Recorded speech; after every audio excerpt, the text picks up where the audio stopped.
आप सभी लोगों का मेरे YouTube चैनल पर बहुत बहुत स्वागत है। महात्मा बुद्ध के अगर हम जीवन को देखेंगे तो उन्होंने सबसे ज़्यादा बल दिया है दुखों की समाप्ति पर। उसके पीछे क्या कारण है इसको भी देखने का भी प्रयास किया जाएगा।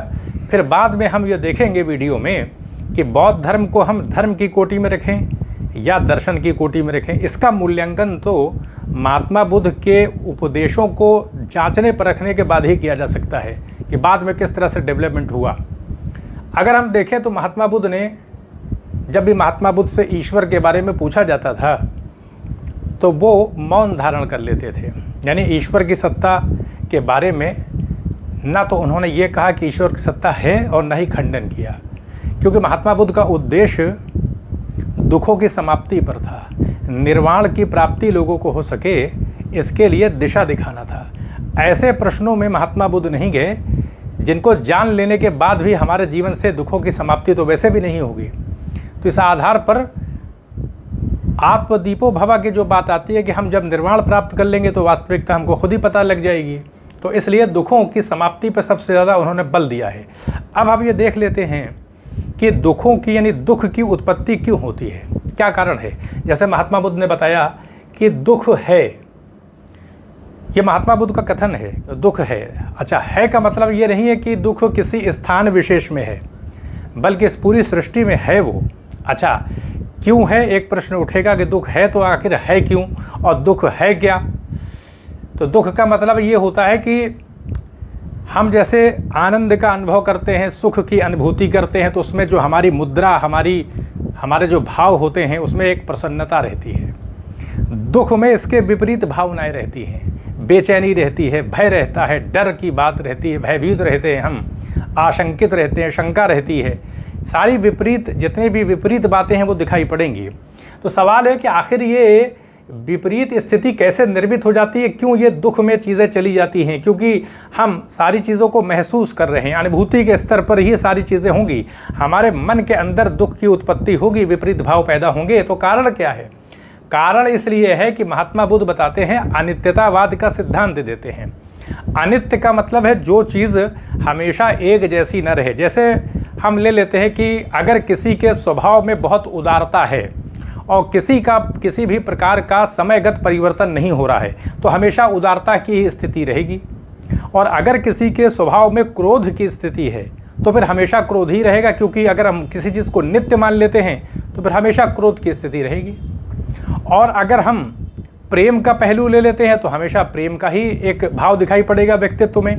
तो महात्मा बुद्ध बता रहे हैं कि ये जो दुख आता है ये इसलिए आता है क्योंकि संसार परिवर्तनशील है, अनित्य है। संसार का जो परिवेश है, जो भौतिक परिवेश हम देख रहे हैं, इसमें परिवर्तन गुप्त रूप से होता रहता है, हम नहीं देखते, लेकिन परिवर्तनशीलता सारी चीज़ों में रहती है। धीरे धीरे वो परिवर्तन होता है, हमको आभास नहीं होता, पता नहीं लगता।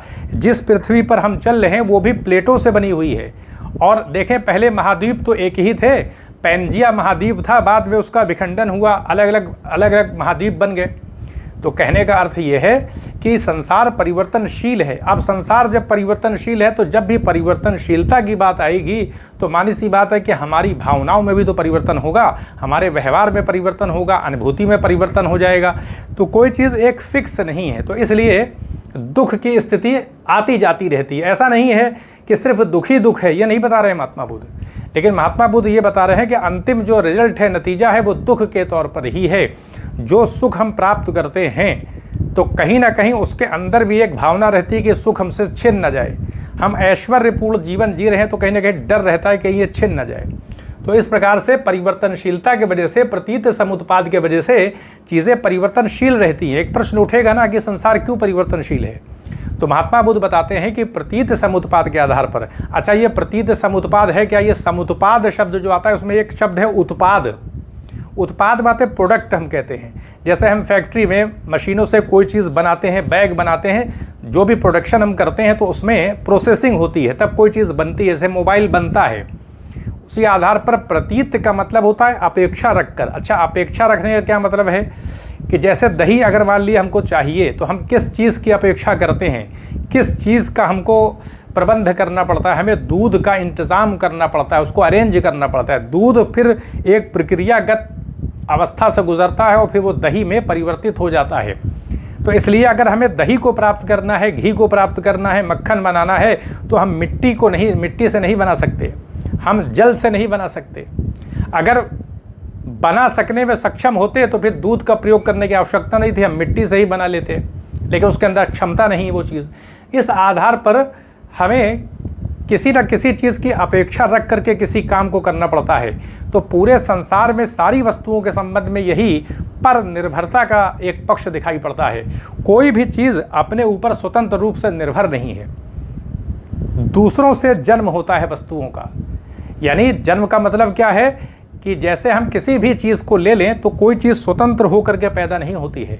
और आगे चल करके आप नागार्जुन के शून्यवाद में भी ये देखेंगे, वो बताते हैं कि किसी भी चीज़ की उत्पत्ति नहीं हो सकती, क्योंकि जो चीज़ पहले से ही है उसको उत्पन्न होने की आवश्यकता क्या है। तो फिर एक प्रश्न उठेगा कि उत्पत्ति दिख क्यों रही है, चीज़ें पैदा होती हुई क्यों दिख रही है, क्योंकि जब उत्पत्ति नहीं होगी तो नाश भी नहीं होगा। तो नागार्जुन बताते हैं कि वो प्रतीति है बस। जैसे सांप में यानी रस्सी में हम सांप देखते हैं या जादूगर की नोट देखते हैं तो कहाँ वहाँ पे है, हमको रेगिस्तान में जल दिखाई पड़ता है, वहाँ जल होता नहीं है। तो प्रतीति का मतलब है किसी चीज़ का दिखना लेकिन वहाँ होना नहीं। जैसे रस्सी में सांप देखते हैं, सांप देखते रस्सी में सांप जब हम देखते हैं तो उस वक्त सांप ही लगता है लेकिन वहाँ होता नहीं है। तो ये है कि किसी चीज़ का दिखना लेकिन होना नहीं। अब जैसे हमको सड़क पर मान लीजिए कि नोट दिखाई पड़ रही, मान लेते हैं, और जब उठाया हमने तो कागज़ हमको दिखाई पड़ा, नोट वहाँ थी नहीं। इस आधार पर बहुत सा भ्रम कभी कभी हमको हो जाता है। तो इस आधार पर महात्मा बुद्ध कह रहे हैं कि संसार में चीज़ें जब खुद आत्मनिर्भर नहीं हैं तो हम किस आधार पर हमेशा के लिए आनंद या सुख की प्राप्ति चाह रहे हैं। तो हमको कभी सुख मिलेगा कभी दुख मिलेगा, ये चक्र चलता रहेगा। दुख की व्याप्ति भी है और हमारी इस बात है कि सुख की अवस्था भी रहेगी, लेकिन व्याप्ति तो अंतिम नतीजा क्या है, वो दुख के ही रूप में निकलेगा, क्योंकि हम बूढ़े हो जाएंगे, हमारा शरीर भी जर्जर हो जाएगा, उससे भी हमको कहीं ना कहीं दुख मिलेगा और रोग भी होता रहता है। तो परिणाम क्या है, परिणाम वही है कि निराशा ही हाथ लगेगी। तो फिर क्या ऐसी कोई अवस्था है कि जिससे ये जो दुख है ये न मिले? तो महात्मा बुद्ध बताते हैं कि उसका कारण है, ये तो बताया उन्होंने कि निर्वाण के बाद दुख की समाप्ति हो जाएगी, चीज़ें शांत हो जाएंगी। और निर्वाण क्या है अभी आपको ये भी बताया जाएगा। तो दुख का है तो ये तो महात्मा बुद्ध ने बता दिया। दुख क्यों है? क्योंकि संसार की कोई भी वस्तु जो है वो अपने में स्वतंत्र रूप से निर्भर नहीं है, पर निर्भर है और परिवर्तनशीलता का मानी बात है कि कारण कार्य का सब सिद्धांत चल रहा है। कोई किसी न किसी कारण से कोई ना कोई कार्य पैदा हो रहा है, दूध से दही पैदा हो रही है और दूध की सत्ता खुद पशु पर निर्भर है, तो कारण कार्य की श्रृंखला तो चल रही है। इस श्रृंखला के अंतर्गत जब चीज़ें खुद ही उनका अस्तित्व ही पर निर्भर है तो हम किस आधार पर हमेशा के लिए आनंद या सुख प्राप्त कर सकते हैं, ये तो महात्मा बुद्ध ने बता दिया। दुख है तो फिर उसका कारण भी बता दिया कि वही प्रतीत समुत्पाद के आधार पर कारण भी है दुख का। अगर हम प्रतीत समुत्पाद यानी अज्ञान के आधार पर चीज़ें हमको जो प्रतीत हो रही हैं, वास्तविकता क्या है कि चीज़ें अनित्य हैं, हम नित्य मान्य हैं और उसी में कहीं ना कहीं अज्ञान की वजह से लगे हुए संसार में जी रहे हैं, तो उसका कारण क्या है, वही प्रतीत समुत्पाद के आधार पर। और दुख का अंत भी संभव है, क्योंकि निर्वाण हमारी सी बात है होगा तो दुख का अंत हो जाएगा। और उसका मार्ग क्या है, तो वो अष्टांगिक मार्ग है। सम्यक दृष्टि, सम्यक संकल्प, सम्यक वाक, सम्यक कर्मांत, सम्यक आजीव, और उसके बाद सम्यक क्या कहते हैं व्यायाम की स्थिति है, सम्यक स्मृति, फिर सम्यक समाधि। तो इस आधार पर ये अष्टांगिक मार्ग पर चलेंगे तो दुख का अंत क्या हो जाएगा, वो निर्वाण के माध्यम से हो जाएगा। अब ये निर्वाण है क्या? निर्वाण तो जीवित रहते हुए ही उपलब्ध होगा, क्योंकि महात्मा बुद्ध को तो ये निर्वाण की प्राप्ति हो गई थी, वो तो हर चीज़ से बाहर निकल गए, तो उनको ज्ञान हो गया था। तो कारण ये था कि हमारा ये मन जो है ये संसार के अंदर चीज़ों को वास्तविक मानता है, और जब वास्तविकता खुल जाए, हमें पता लग जाए कि जिस डिब्बे के अंदर हम ये समझ रहे हैं कि इसके अंदर नोट है या कोई एक बॉक्स है, हमने समझ लिया कि इसके अंदर पैसा रखा होगा, और खोलें तो कुछ नहीं दिखाई पड़ रहा है, कहने का अर्थ ये है। तो अगर पहले से ही पता चल जाए कि ये खाली डिब्बा है तो हम खोलेंगे ही क्यों? तो इस आधार पर अगर संसार की वास्तविकता हमें पता चल जाए तो हम इन्वॉल्व क्यों होंगे? और इन्वॉल्व होने से ही इच्छा करते हैं, तृष्णा करते हैं और दुख की प्राप्ति हमको होती है। तो ये महात्मा बुद्ध का अगर आप संदेश देखेंगे, जैसे निर्वाण के अंतर्गत इसका अर्थ देखा जाए तो वा धातु संस्कृत में बहना बुझाना का मतलब होता है, यानी हम लगातार संसार में लीन हैं, उसी चीज़ का अंत हो जाना कि हम अपने मन से स्वतंत्र हो गए, अब किसी चीज़ के ऊपर हम निर्भर नहीं है, कोई भी भाव हमारे मन में आ रहा है उससे हम प्रभावित नहीं हो पा रहे हैं, सारी चीज़ें बुझ गई हैं, न सुख की अवस्था में सुखी हो रहे हैं, न दुख की अवस्था आ रही उससे प्रभावित हैं। निर्वाण का मतलब ही होता है शांत हो जाना। शांत का मतलब इच्छा जो हमारी होती है वो समाप्त हो जाती है, क्योंकि इच्छाओं के वजह से ही क्या होता है, कहीं ना कहीं हम संसार में लगे रहते हैं। तो ये इच्छा, क्रोध और अज्ञान, इसी के वजह से संसार में लगे रहते हैं, ये सारी चीज़ें समाप्त हो जाती हैं। हमारा मन इन भावनाओं को फिर ग्रहण नहीं करता, ये भाव आते हैं या ज्ञान की अवस्था इससे भी परे हो जाता है कि वो वास्तविकता संसार की जान चुके हैं। क्रोध से भी बाहर चले गए, इच्छाओं से भी बाहर चले गए, लालसा तृष्णा समाप्त हो गई, तो निर्वाण तो शांति तो मिलेगी ही हमको।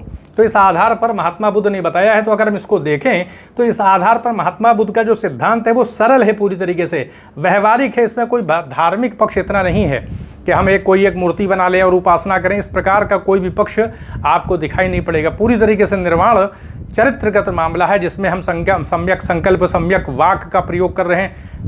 यानी कहने का अर्थ है कि सम्यक दृष्टि हमारी होगी, हम वास्तविकता से परिचित होंगे, फिर एक संकल्प चलेंगे, चार आर्य सत्य पर भरोसा करेंगे और फिर आकर के हम अच्छी वाणी का प्रयोग करेंगे कि हमारा कर्म भी अच्छा होगा, हमारी आजीविका भी अच्छी होगी, फिर उस पर हम अभ्यास करेंगे, सम्यक व्यायाम होगा, फिर सम्यक स्मृति होगी और तब जाके सम्यक समाधि, 4 प्रकार की फिर मोक्ष की अवस्था हमें प्राप्त हो जाएगी, यानी अष्टांगिक मार्गों को चल के। तो हम ईश्वर की अवस्था को देखें तो महात्मा बुद्ध ने तो बताया नहीं थे, ईश्वर के मौन धारण कर लिया था।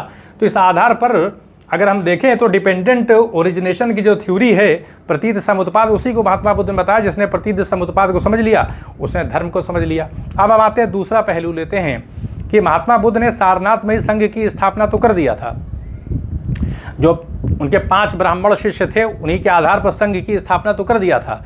बाद में जब 483 ईसा पूर्व में महापरिनिर्वाण हो गया, देहांत हो गया महात्मा बुद्ध का, तो फिर प्रथम बौद्ध संगति महाकश्यप के समय में जब हुई थी, तो उसके बाद देखें कि जो आपके जो पिटक हैं उसमें विनय पिटक है, सुत्त पिटक, विनय पिटक, अभिधम पिटक। अभिधम पिटक तो अशोक के पीरियड में तृतीय बौद्ध संगति में उसको संकलित किया गया। उसके बाद 483 ईसा पूर्व के बाद फिर 383 ईसा पूर्व में संगति होती है आपके वैशाली के अंदर, जिसमें सुब्बू कामी जो है अध्यक्ष रहते हैं। वहाँ कुछ विवाद की स्थिति, बौद्ध भिक्षुओं को कुछ जैसे कि ताड़ी पीना, इस तरह के कुछ आराम करने के लिए, यानी ऐसी सुविधाएं कुछ भिक्षु मांग रहे थे जो पहले कठिन थी, क्योंकि बौद्ध संघ में शामिल होने के लिए 17 साल की आयु होना आवश्यक था और गृहस्थ जीवन का त्याग करना आवश्यक था। माता पिता की अनुमति लेकर ही कोई संघ में शामिल हो सकता था। तो कठोर थोड़ा नियम होते हैं, मानी सी बात है। तो उसमें कुछ सुविधाएं चाह रहे थे, लेकिन बहुत से बौद्ध भिक्षु राजी नहीं हुए, अनुमति नहीं मिली। बाद में यही चीज़ें कहीं ना कहीं एक असहमति जब बढ़ी, जब यही एक चिंगारी तो निकली बड़ी, बाद में फिर वो चतुर्थ बौद्ध संगति में आप देखेंगे कश्मीर में कुंडलवन में जब हुई थी कनिष्क के समय में, जिसमें वसुमित्र उसके अध्यक्ष थे और अशुघोष उपाध्यक्ष थे। वहाँ पर हीनयान और महायान के तौर पर विभाजन हो गया। बाद में महायान शाखा के पीरियड में आप देखेंगे फिर कहीं ना कहीं मूर्ति के तौर पर महात्मा बुद्ध की उपासना होने लग गई। तो एक बौद्ध धर्म जो है एक धर्म के तौर पर उसका विकास होने लग गया। वैसे अगर महात्मा बुद्ध के उसमें देखेंगे तो पूरी तरीके से निर्वाण पर ही सबसे ज़्यादा बल है, दुखों की समाप्ति पर है। कोई बहुत बाह्य आडंबर धार्मिक जैसे धर्म के अंदर जो चीज़ें दिखाई पड़ती है हमको, उपासना, ये सारी चीज़ें करनी पड़ती हैं, कहीं ना कहीं उसका पक्ष नहीं। पूरी तरह से व्यवहारिक, क्योंकि अष्टांगिक मार्ग से निर्वाण मिलेगा और निर्वाण ही परम उद्देश्य भी है। तो पूरी तरह से चरित्रगत मामला है। इसलिए हम कह सकते हैं कि महात्मा बुद्ध ने धर्म को पूरी तरीके से सारे लोगों के लिए सुलभ बना दिया था, चरित्रगत पूरी तरह से कर दिया था, तभी निर्वाण मिलेगा। क्योंकि निर्वाण का मतलब है प्रतीत समुत्पाद के आधार पर संसार की वास्तविकता को समझ लेना। तो यहीं पर अनुमति दें, चैनल को सब्सक्राइब भी करें, शेयर भी करें। आप सभी लोगों का बहुत बहुत धन्यवाद।